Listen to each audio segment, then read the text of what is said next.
En fait, ces temps, en vivant au Liban, c'est un peu difficile de définir ce qu'est l'espoir.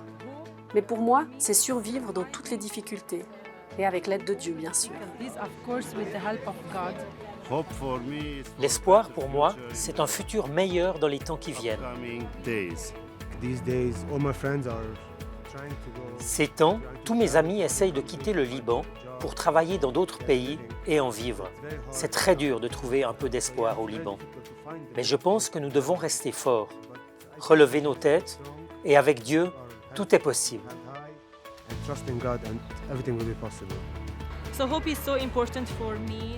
L'espoir est très important pour moi, et en particulier durant la période actuelle que vit le Liban. Nous avons tant de difficultés et d'obstacles.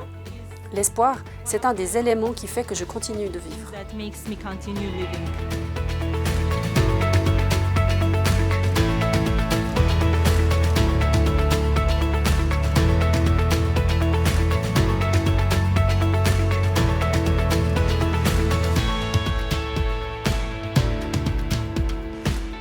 La ville d'Anjar semble posée entre les pins et les figuiers dans la vallée libanaise de la Bekaa. À 1h30 de Beyrouth, une dizaine de minutes de la Syrie, c'est ici que vit Agop Abgasharian depuis 10 ans. Âgé de 36 ans, Agop est à la fois pasteur de la communauté évangélique arménienne et directeur de son école. Cet établissement compte 200 élèves dont 82 vivent à l'internat. Ce lieu a été créé en 1947 suite au génocide arménien. La mission de notre école à Anjar est de donner à chaque enfant la possibilité d'un futur meilleur, de recevoir non seulement une éducation et des cours, mais aussi un système de valeurs basé sur la Bible. Pour savoir comment prendre soin de soi et de l'environnement, connaître ses besoins personnels, mais aussi ceux de son entourage afin d'être un bon citoyen. La majorité des élèves sont chrétiens arméniens, mais 10% des effectifs sont composés d'enfants arabes et musulmans. L'internat reçoit des enfants âgés de 4 à 18 ans. Beaucoup arrivent très jeunes et étudient ici jusqu'au diplôme. C'est une éducation et des valeurs qui leur offrent une alternative à la vie familiale qu'ils avaient. C'est un deuxième foyer pour eux. Et pour ceux qui n'en avaient pas vraiment, c'est leur premier foyer. C'est ce que raconte Michael. Il a 15 ans et vient de Beyrouth. Depuis 7 ans, il vit à l'internat avec une trentaine d'autres garçons à côté de l'école. La première année était difficile, mais c'est comme une famille, un foyer ici. Je me sens en sécurité avec des amis. J'ai une meilleure vie sociale. À Beyrouth, j'allais à l'école, j'étudiais quand je voulais. Maintenant, j'ai des horaires d'études et de détente. Avant, j'étais avec ma famille. Ici, je suis en sécurité. Pour beaucoup de jeunes, la famille ne représente pas, ou plus, un espace protégé, comme l'observe Nanor Abgasharian. Infirmière de formation, c'est elle qui gère les internats de filles et de garçons. Il arrive que des enfants ne veuillent pas rentrer à la maison. Au moment des vacances, ils pleurent pour rester à Anjar. À 4 ans, on se dit que la famille devrait pourtant être pour eux le meilleur des cocons. Nous sommes conscients que notre rôle n'est pas de remplacer le parent, mais il est vrai que certaines familles sont toxiques. Durant les 9 mois d'écolage, nous transmettons tout ce que nous pouvons pour charger les enfants positivement, avec l'aide de psychologues et de spécialistes psychomoteurs. Depuis 2021, les enseignantes et enseignants disposent d'un nouvel outil pédagogique. Un projet baptisé Semences d'espoir ou Seeds of Hope, soutenu par DM. Ce projet se compose d'un jardin potager et de 2 serres. Il y pousse des fraises, des asperges et de l'ail, des poivrons, des aubergines. Depuis le début du printemps, les jardins ont déjà produit leur lot de salades et de haricots. Ici, ce sont les élèves qui sèment, jardinent et récoltent. Le projet Semences d'espoir aide l'internat de 2 façons. D'abord, les enfants apprennent puis expérimentent beaucoup de choses en jardinant. C'est un lieu où ils peuvent se défouler aussi. Je me souviens d'un garçon qui est allé arracher des carottes en pleurant après la visite de ses parents à l'internat. Il m'a dit plus tard, « Ça m'a fait du bien. J'étais en colère, mais je ne me suis disputée avec personne. » Ensuite, le jardin offre aux enfants des légumes biologiques qu'ils sèment, récoltent et mangent. Et c'est bon pour eux. Suivant les conseils de Tamar, enseignante, les élèves remplissent les boîtes à œufs de terre mélangée à du compost.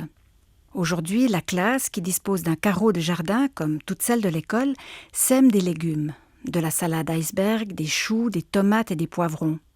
Il restera à les arroser pour récolter les légumes d'ici quelques semaines. Quand nous expliquons aux enfants comment, à partir d'une simple graine, on peut récolter un fruit, c'est en quelque sorte leur enseigner l'espoir, à eux et à nous-mêmes aussi. Avec 3 enseignants de biologie et de chimie, Zarig est impliqué dans le projet Semences d'espoir. Coaché par un formateur en agroécologie, le team d'enseignants travaille sur des fiches pédagogiques liées à l'agriculture, mais aussi à la nutrition. À terme, ce cursus d'études devrait être introduit dans d'autres établissements scolaires. Dernier projet en date, la fabrication d'huile essentielle de lavande. Récoltées à la première floraison, les fleurs sont séchées et broyées avant d'être déposées dans l'alambic et recouvertes d'eau. La distillation permet à la vapeur d'eau de faire éclater les arômes de la plante. Cette vapeur, chargée d'essence, retrouve l'état liquide en refroidissant. Voici le lieu où l'on veut installer le projet d'huile essentielle. Il devrait y avoir 4 alambics en tout, pour la lavande, la menthe, la citronnelle et le romarin. Ils seront connectés à des panneaux solaires pour des questions d'écologie. Dans le jardin, on imagine créer un lieu d'accueil pour les visiteurs avec des tables et des chaises pour déguster le traditionnel za'atar. Agop Agasharian n'en fait pas un mystère. Les projets mis sur pied doivent financer la scolarité de nombreux élèves de l'établissement qu'il dirige. Alors que le pays sombre depuis quelques années dans une pauvreté extrême, les parents peinent à régler les écolages. De bons enseignants qui gagnaient auparavant $1 500 gagnent aujourd'hui $70. Reste cette volonté de tenir bon. Ces temps, depuis la crise économique de notre pays, les églises sont très chargées. Elles ont énormément à faire. Et pourtant, nous recevons du soutien financier pour les enfants de nombreuses paroisses du pays. Ce qui distingue notre internat d'autres lieux d'accueil, c'est que notre modèle est Jésus-Christ. Ce n'est pas juste une organisation qui prend soin d'enfants. La matinée du samedi est studieuse. Les filles de l'internat sont occupées à broder, à cuisiner un cake pour le goûter. 30 d'entre elles vivent là sous le regard d'Armig, 40 ans, elle-même une ancienne interne. La plus jeune fille a 6 ans et les plus grandes 18, comme Carla. Elle vient de Beyrouth et vit à Anjar depuis 7 ans. Cela fait 7 ans que j'habite ici. Vivre à l'internat me permet de mieux me concentrer sur mes études et de les réussir. Au début, ce n'était pas facile d'être loin de ma famille, qui est à Beyrouth, mais maintenant je suis heureuse, car j'ai beaucoup d'amis. J'avais très envie d'apprendre des techniques de broderie arménienne, et je peux aussi suivre ces cours ici. Je suis très reconnaissante à ces profs bénévoles qui organisent beaucoup d'activités à l'extérieur. Cela nous permet de nous rapprocher et aussi de vivre des moments de partage par rapport à Dieu. Les profs nous apprennent autant la foi que le point de croix. Demain dimanche, Carla et plusieurs internes recevront la visite de leur famille, amenée de Beyrouth par un taxi collectif pour passer l'après-midi à Anjar. Le futur, ce sera le bac pour Carla, puis l'université, espère-t-elle. J'ai envie d'étudier la psychologie pour pouvoir aider et soigner les gens qui ont des problèmes. Michael, lui, poursuit ses rêves. Quand j'étais petit, j'aurais aimé être footballeur. Mais maintenant, j'aimerais étudier pour devenir, je l'espère, docteur en électricité. Voici mes plans en fait. Plus tard, je m'imagine travailler à l'étranger et m'améliorer dans mon job et ma carrière. Et faire une famille, c'est mon rêve. Et je travaille dur pour qu'il se réalise.